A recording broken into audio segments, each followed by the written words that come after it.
Ano kakailangan sa 7-Eleven ngayon?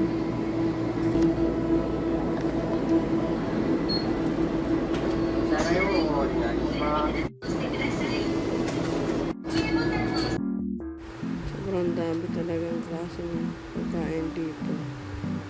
Ang mga jellies, chicheria, nahirap po na pipiliin.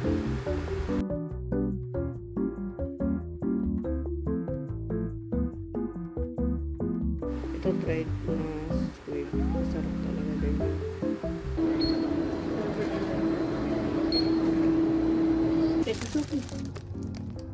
Tuna mayonnaise. Ito.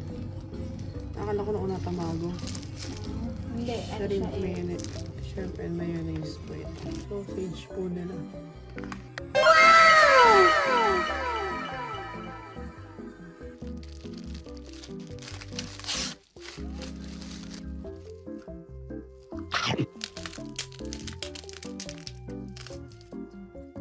Unang kagat, hindi lang kanin.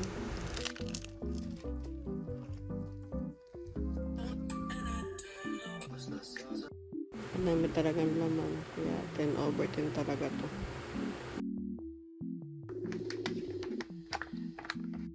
Next ay ang sausage nila dito. Ermina tinatawag. Pwede mo siyang kainin na direct na ganyan or pwede mo rin siyang initin pa. Kasi talaga to sa mga paborito ko na pagkain sa Japan. Sobrang sarap din talaga. Yung outer kasi niya talagang balotong. Ganun. Parang may nakabalot pero hindi siya plastic Eme.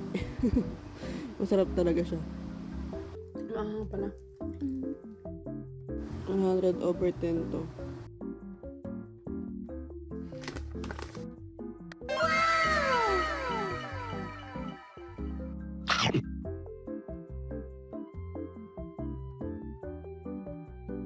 Kita niyo naman kung gaano kasarap. Napapasayo pa talaga yung ulo yun.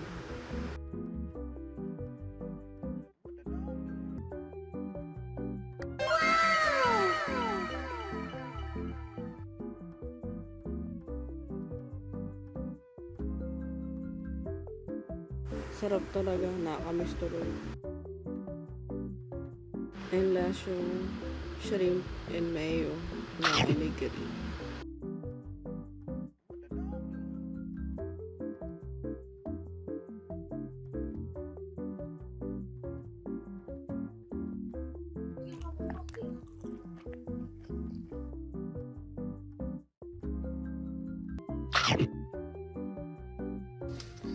Ice cream.